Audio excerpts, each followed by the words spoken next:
saya akan membahas mengenai permasalahan-permasalahan ekonomi yang terjadi di Indonesia. Salah satu permasalahan ekonomi yang terjadi di Indonesia ialah pengangguran. Oke, sebelum kita lebih jauh lagi membahas mengenai pengangguran, alangkah baiknya kita mengetahui dulu apa sih pengangguran itu. Jadi, pengangguran adalah keadaan di mana individu dalam angkatan kerja, yaitu dalam kurun waktu usia 15 sampai 64 tahun, tidak memiliki pekerjaan, sedang mencari pekerjaan atau tidak bekerja secara produktif. Pengangguran didefinisikan sebagai orang yang sama sekali tidak bekerja dan terdapat beberapa faktor-faktor yang mempengaruhi pengangguran itu. Nah, untuk mengetahui lebih lanjut lagi mengenai pengangguran ini, simak video berikut ini. Menurut data Badan Pusat Statistik (BPS), tingkat pengangguran terbuka atau TPT di Indonesia mengalami fluktuasi setiap tahunnya. Data terbaru menunjukkan hingga Februari 2024, jumlah kemiskinan di Indonesia mencapai 7,2 juta orang, dengan tingkat kemiskinan terbuka (TPT) sebesar 4,82%.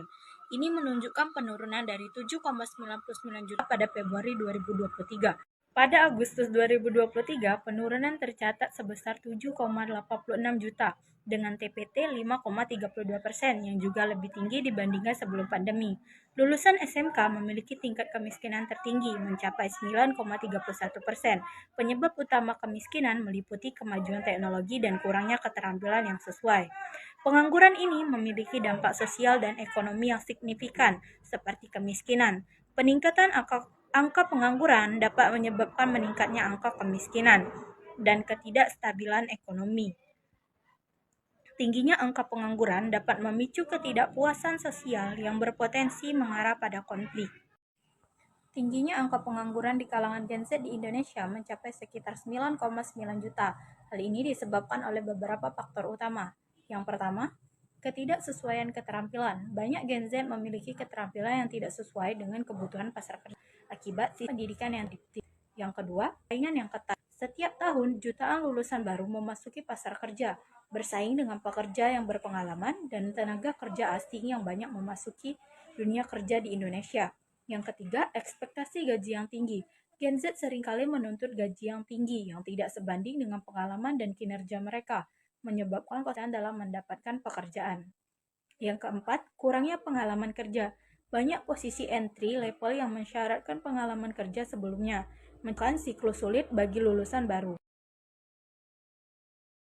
Solusi untuk mengatasi masalah pengangguran tersebut dapat kita lakukan dengan melakukan cara-cara seperti ini.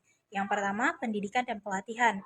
Meningkatkan kualitas pendidikan dan pelatihan keterampilan yang relevan dengan kebutuhan pasar kerja.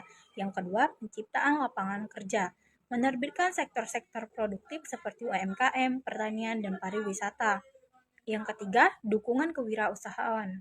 Mendorong masyarakat untuk berwirausaha melalui pelatihan dan akses modal. Yang keempat, program magang. Menyedia pengalaman kerja melalui program magang yang terstruktur. Dan yang kelima, investasi asing.